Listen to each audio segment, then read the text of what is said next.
글로벌 시대를 살고 있다고는 하지만 이 글로벌 시대가 가능해지고 모두가 좀 자유롭게 소통할 수 있는 시대가 왔다고 믿고 있었지만 사실 그거의 반작용으로 저희는 어떤 흑인화된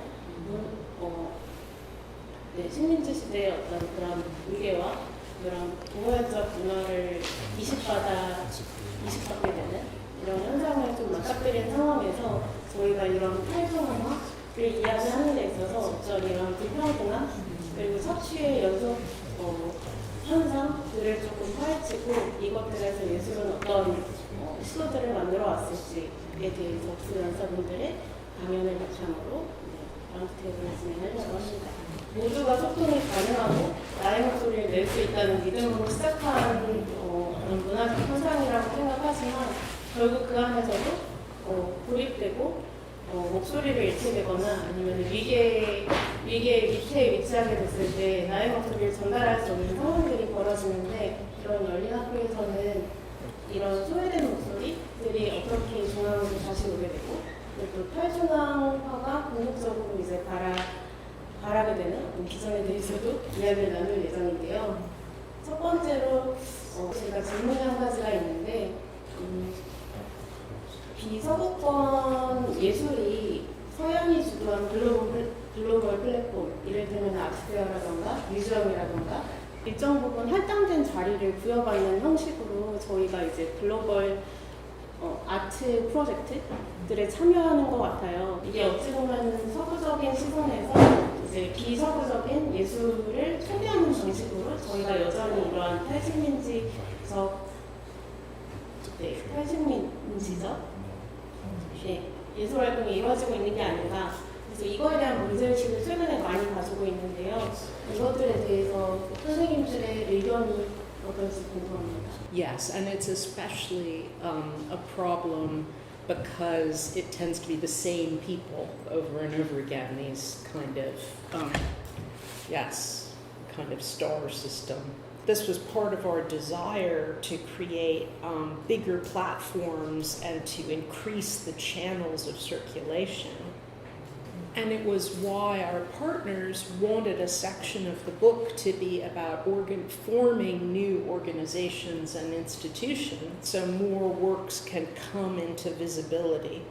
몇 년 전에 그 아시아 예술가들과 뭐 온라인으로 좀 이렇게 멘토링하고 얘기를 할 기회가 있었는데 그게 뭐 중국, 대한민국도 있었지만 주로 뭐 네팔, 인도네시아, 뭐 방글라데시 이렇게 좀 개발도상국에 있는 출신 예술가들도 있었어요. 그래서 너무 좋은 활동하는 작가들과 이렇게 정말 좋은 거에 대해서 얘기하고 좀 알아가고 막 아이씨 뭐 식민주의 때려 부셔야 돼 막 이러고 우리 백인 우월주의 없애야 돼 막 으쌰으쌰 이랬어요. 그리고 줌을 끝내면서 얘기를 하는데 너는 다음 주에 뭐 해? 이렇게 물어보니까 나는 런던 가, 나는 네덜란드 가, 나는 미국 가, 난 사실 지금 파리야 막 이러고 있었어요. 그래서 그게 너무 약간 웃기잖아요, 그 상황이. 그래서 굉장히 그런 저항적인 메시지를 담고 있는 작가들일수록 그런 기관에서만 활동이 더 가능하다.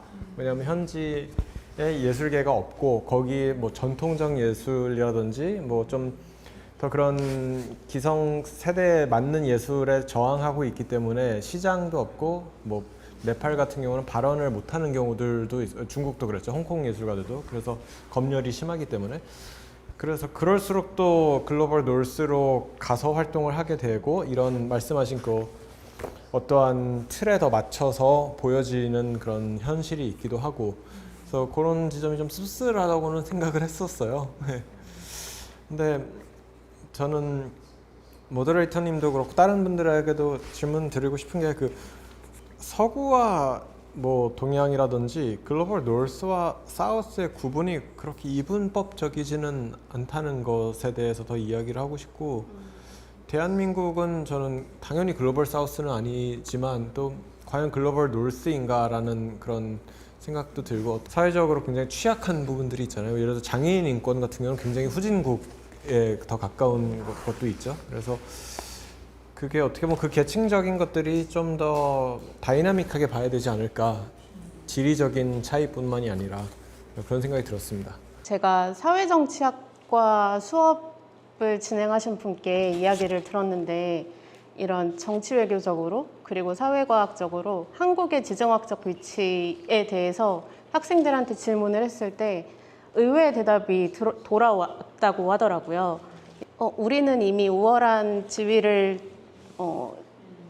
가졌어 라고 인정하면서도 또 한편으로는 이제 정말 전통적인 서구 열강과는 이제 구분되는 역사적인 위치에 또 속해 있고 또 언어적으로도 사실 저희가 되게 영어에 의존하고 있고 이런 문화들에 대해서는 좀 잊어버리고 우리는 생각보다 빨리 발전했고 개발도상국들을 오히려 착취하고 있는 위치야라고 굳게 믿고 있는 부분에서 저는 좀 놀라움을 느꼈거든요. 그런 차원에서 나는 어떤 사회 문제를 이야기할 때 나는 내가 그 문제의 당사자인가가 굉장히 좀 저한테는 종종 자문하게 되는 질문인 것 같아요. 그러니까 당사자성에 대한 질문을 여러 곳에서 받으셨다고 하는데 저도 마찬가지로 그런 취지에 공감하면서도 자유로울 수 있을까라는 고민이 있거든요. 그래서 아까 말씀하신 한국은 그러면은 네, 글로벌 노스에 속하는가에 대한 질문과 연결해서 그런 부분들을 다시 또 한번 여쭤보고 싶습니다.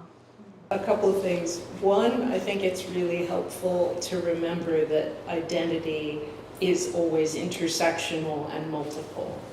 Your gender and your religion and your class and etc., etc.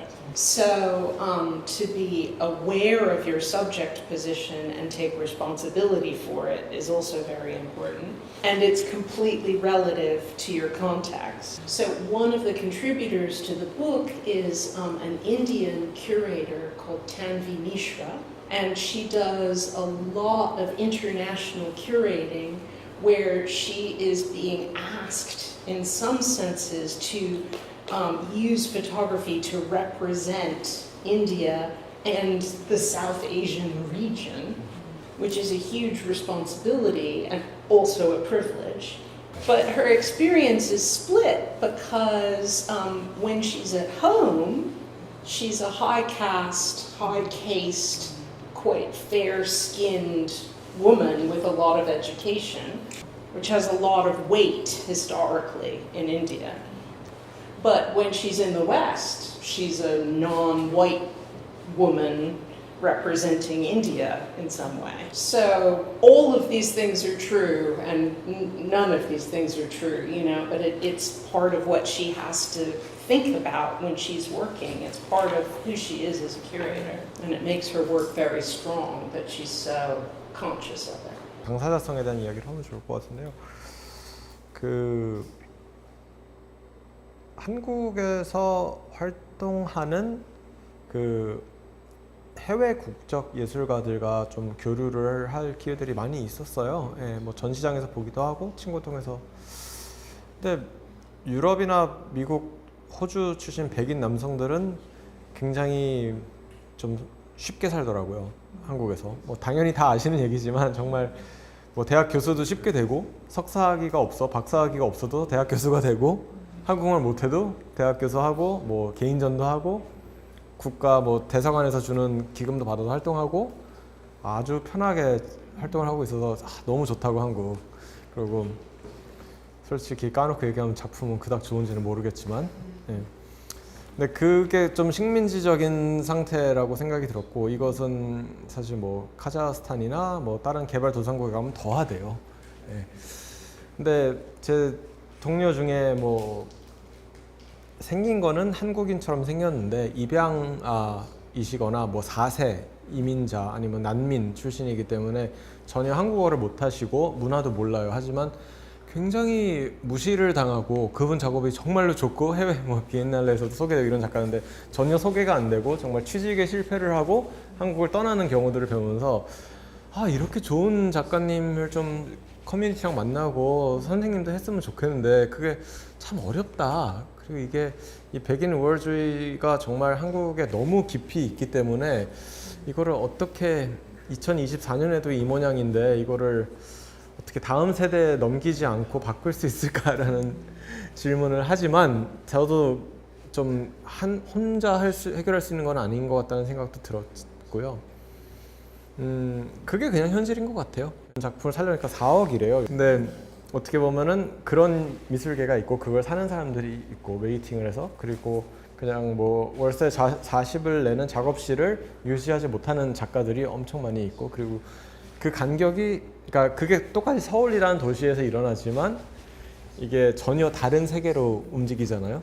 그래서 그냥 그런 계층적인 차이, 이것이 조금 더 분열화되는 거. 당연히 그 스타가 되어 그 뚫고선 유명해지는 좋은 작가님들도 너무 계시고 그런 갤러리들도 있지만 그것은 정말 극소수의 일이니까 그 나머지 99%의 그런 커뮤니티를 어떻게 좀 더 건강한 그런 생태계로 만들어야 되는지에 대한 질문을 갖고 포에버 갤러리를 만들게 된 것이기도 합니다. 그런 질문을 제 자신에게 한 적이 많이 있는데 당사자와 협업자들과 대화를 하고 이 지점에 대해서 얘기를 많이 해본 결과 그 당사자는 저의 정체성에 별로 관심이 없어요. 내가 특권이 있고 내가 비장애인이고 뭐 남성이고 이거는 그닥 관심이 없어요. 그냥 같이 우리가 뭘 할 수 있는지 그 아이디어에 더 관심이 있는 거예요. 그리고 본인이 나에게 혹은 이 플랫폼에서 자신의 장애 유형이나 사회 약자성으로 소개되고 싶어 하지 않아요. 그러니까 우리가 그 생각을 안 하면 그들도 우리에 대해서 그렇게 생각을 안 하고 어떻게 보면 좀 더 평등하게 작업을 할 수 있게 되는 건데 그런 구조적인 변화는 그런 인식의 변화에서 시작이 된다고 생각을 하고 일단 좀 더 용기를 갖고 한번 해보면 크게 문제가 안 된다고 생각하고 있습니다.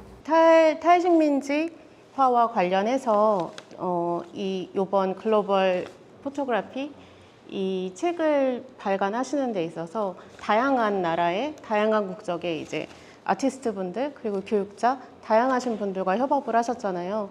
근데 그분들과 이야기를 하면서 그분들의 목소리를 직접 전달받기 위해서 되게 노력하신 거를 앞선 발표에서 확인을 할 수 있었는데 이제 식민지성에 대해서 어떤 스탠스를 가지고 본인이 커뮤니케이션을 하시면서 어떤 태도를 유지하셨는지가 저는 좀 궁금했어요.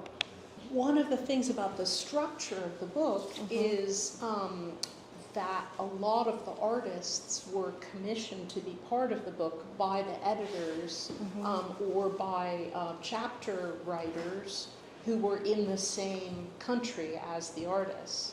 So the commissioning happened in the same country and the writing happened in the same country, but with a view towards introducing those practices to other people in other places. 네, 한 챕터마다 이제 해당 동일한 국가에 살고 계시는 분들을 모아서 이분들의 의견, 글이 또 여러 레이어의 독자들과 만날 수 있는 걸 상정하고 여러 문맥을 준비하셨다는 이야기로 전 이해를 했고요. 아마 대부분 좀 가장 궁금해하시는 것들은 이분들이 해온 실천적 그 방법론이 가장 그러니까 가장 궁금해하시는 부분인 것 같아요.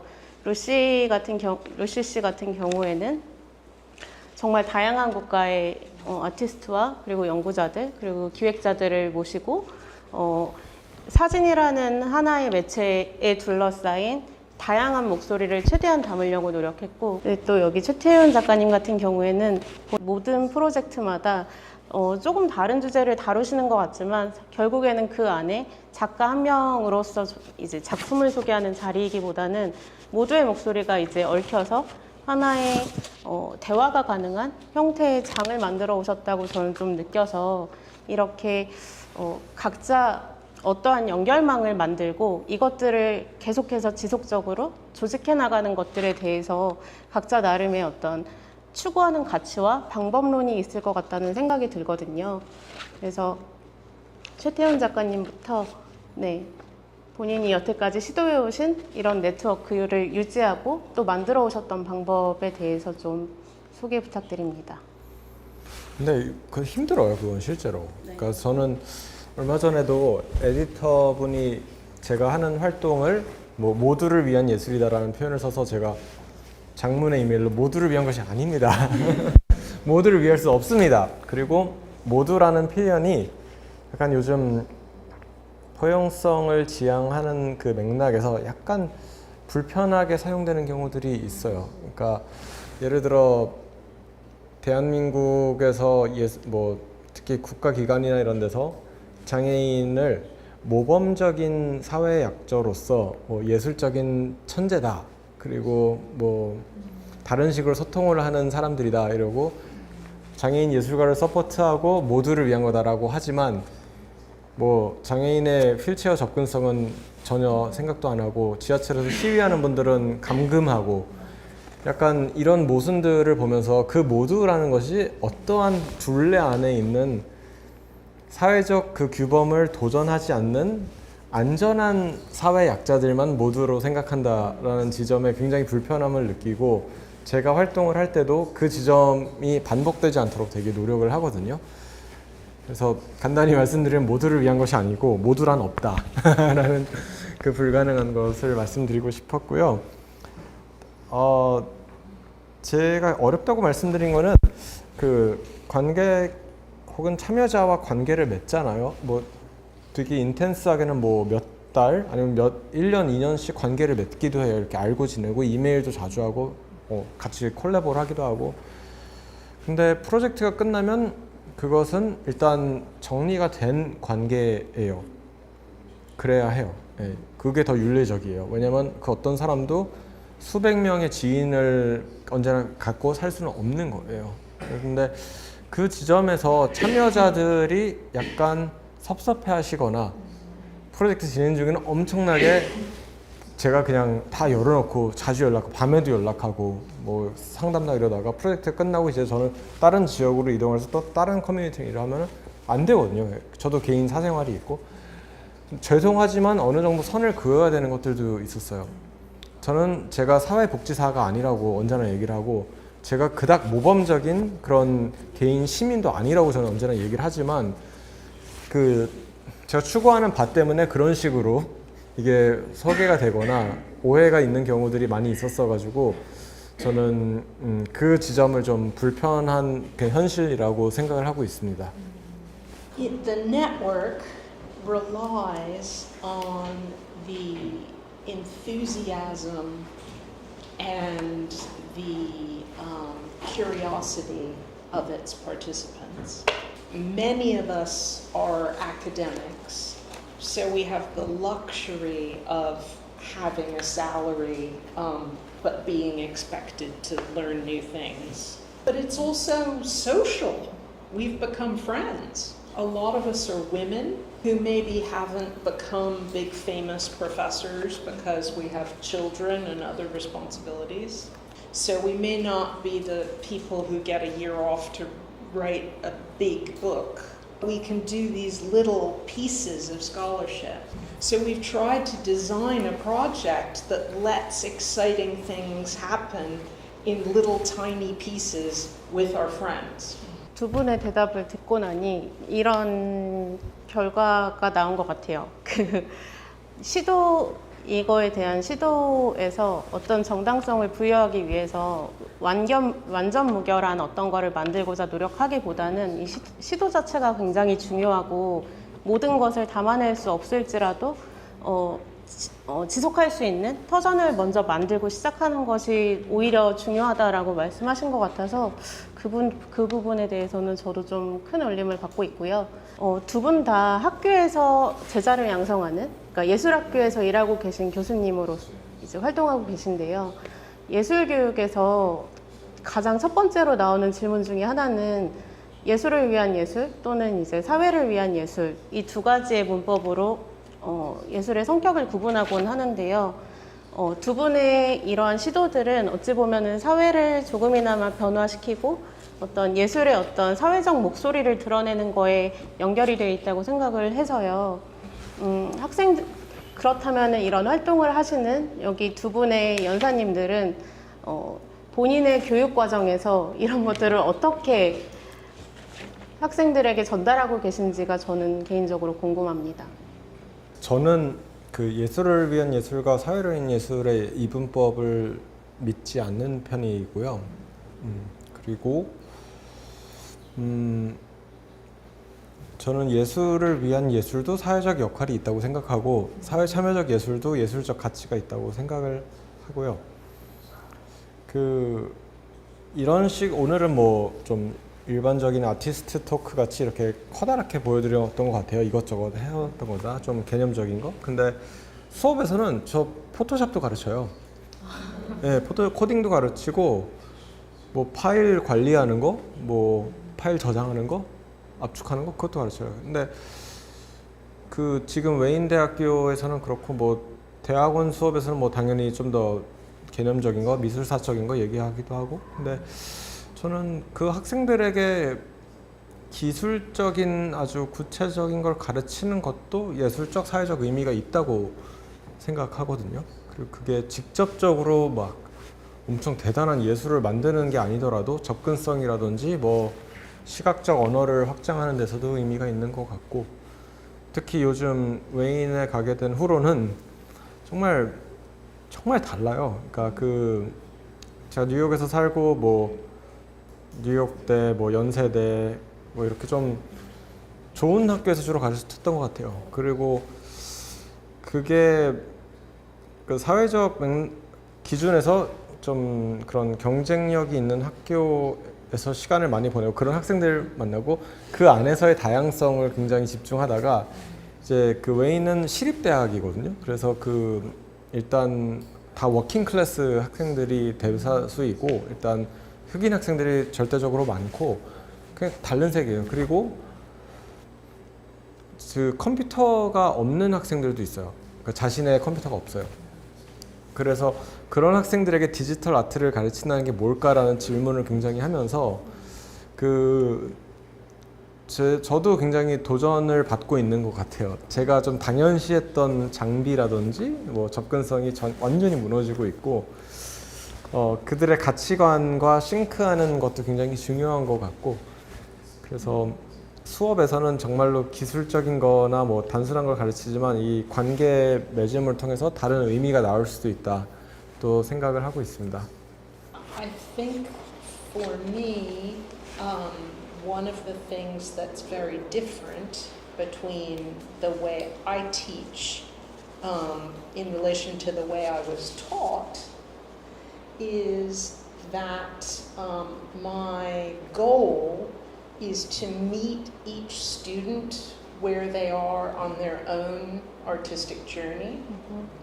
So some of my students may have a practice that is deliberately very socially engaged or political or activist, and some of them may make work that's very personal and expressive or abstract. But our project together is for all of us as a group to take each practice on a journey as far as it can go.